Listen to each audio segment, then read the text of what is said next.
Do you remember GoldenEye? Kidding. Of course you remember GoldenEye, but do you remember Perfect Dark? Okay. Perfect Dark, 2000.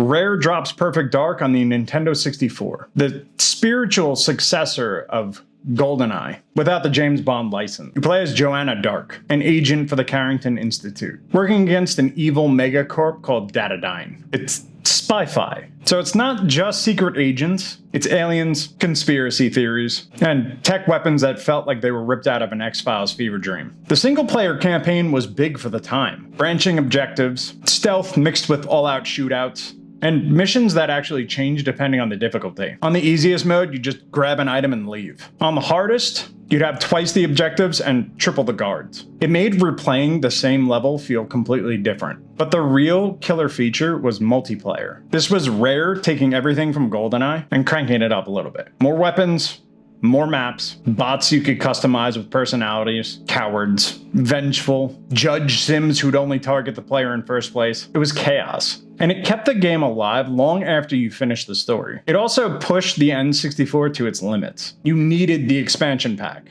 that little red-topped RAM upgrade, and that was just to play the single player.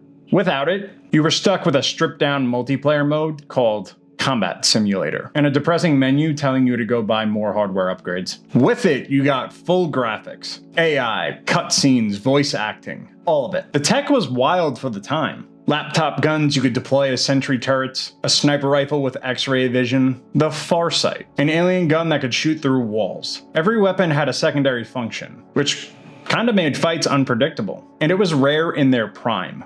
So the game was packed with secrets, hidden levels, unlockable cheats, even cameos from GoldenEye if you did the right stuff. Now, looking back, the controls feel clunky compared to like dual analog, and the frame rate dips into single digits if there's too much happening on screen. But in 2000, this was as close to a perfect shooter as you could get on console. It wasn't just GoldenEye with a new skin, it was GoldenEye's smarter, weirder, better armed cousin. Anyway, do you remember Perfect Dark?